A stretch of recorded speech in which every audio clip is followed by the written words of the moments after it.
88 साल की उम्र में इंतकाल कर गए। जब कोई पोप इंतकाल करता है तो सदियों पुरानी एक रस्म का आगाज होता है। सबसे पहले जिस शख्स को इत्तला दी जाती है वो है कैमरलिंगो।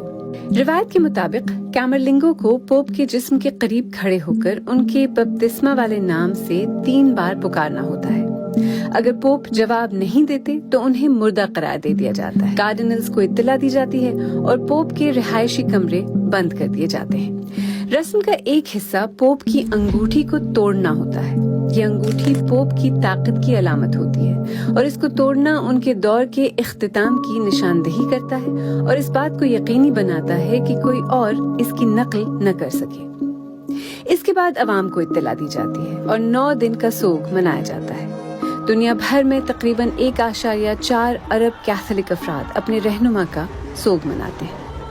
लेकिन जल्द ही एक खुफिया इजलास होता है ताकि पोप का जानशीन चुना जा सके, पर इससे पहले पोप का जनाजा होता है। 2005 में पोप जॉन पॉल II का जनाजा तारीख के सबसे बड़े जनाजों में से एक था। 4 मिलियन अफराद वेटिकन सिटी में जमा हुए ताकि पोप का सोग मना सकें। रिवायती तौर पर पोप को 3 ताबूतों में दफन किया जाता है, साइप्रस, सीसे और बलूत की लकड़ी के। लेकिन पोप फ्रांसिस ने अपनी सादा तबीयत के मुताबिक एक सादा लकड़ी का ताबूत मुंतखब किया जो अंदर से जिंक से लाइन किया गया है, सिर्फ उनका जिस्म ताबूत में बगैर ढक्कन के, ताकि सोगवारान आखिरी दीदार कर सके। पोप फ्रांसिस 1 सदी से ज्यादा अरसे में पहले पोप होंगे जिन्हें वेटिकन से बाहर दफनाया जाएगा, रोम के basilica of Saint Mary Major में। पोप बेनेडिक्ट 16 जिन्होंने वफात से 9 साल कबल बुढ़ापे की वजह से इस्तीफा दे दिया था, उनको मशहूर सेंट पीटर्स बेसिलिका में दफन किया गया, जो कि 90 से ज्यादा पोप्स की आखिरी आरामगाह है। नए पोप के इंतखाब का अमल, जिसे कॉन्क्लेव कहते हैं,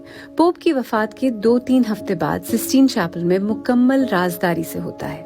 कोई फोन नहीं, कोई मीडिया नहीं, कोई बैरूनी राब्ता नहीं। हर कार्डिनल अपने पसंदीदा उम्मीदवार के लिए बैलेट पेपर पर वोट देता है और ये अमल उस वक्त तक दोहराया जाता है जब तक कि किसी को 2/3 अक्सरियत न मिल जाए। इंतखाब हमेशा आसान नहीं होता, ये कई दिन या हफ्ते भी ले सकता है। तारीख का सबसे तवील पोप इंतखाब 1268 से 1271 तक जारी रहा, जो तकरीबन 3 साल पर मुहित था। ये कार्डिनल्स के दरमियान सियासी कशमकश का शिकार रहा। कोई भी बैप्टाइज्ड कैथोलिक मर्द पोप बन सकता है।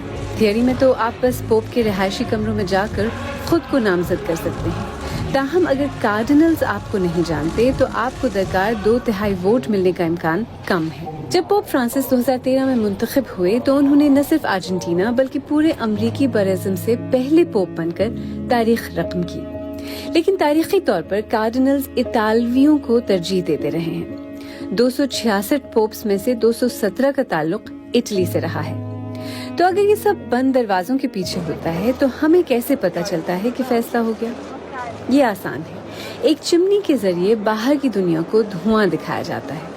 काले धुएं का मतलब है कि कोई फैसला नहीं हुआ और सफेद धुएं का मतलब है कि पोप का इंतखाब हो गया है। एक सीनियर कार्डिनल लातीनी जबान में ऐलान करता है, हैबेमस पापम, यानी हमारे पास पोप है। आमतौर पर 1 घंटे के अंदर नया पोप सेंट पीटर स्क्वायर के ऊपर बालकनी पर नमूदार होता है और फिर बड़ा ऐलान। नए पोप का नाम। पोप के लिए अपना पैदाइशी नाम रखना जरूरी नहीं। पोप फ्रांसिस का पैदाइशी नाम होर्हे मारियो बर्गोलियो था। उन्होंने फ्रांसिस नाम सेंट फ्रांसिस ऑफ असीसी की इज्जत में रखा। पोप की मौत सिर्फ एक जिंदगी का खात्मा नहीं है, बल्कि एक कदीम और खुफिया मरहले का आगाज है, जब कैथोलिक चर्च अपने मुस्तकबिल के लीडर के इंतखाब में मसरूफ होता है और दुनिया इंतजार कर रही होती है कि सफेद धुआं फिर कब उठेगा।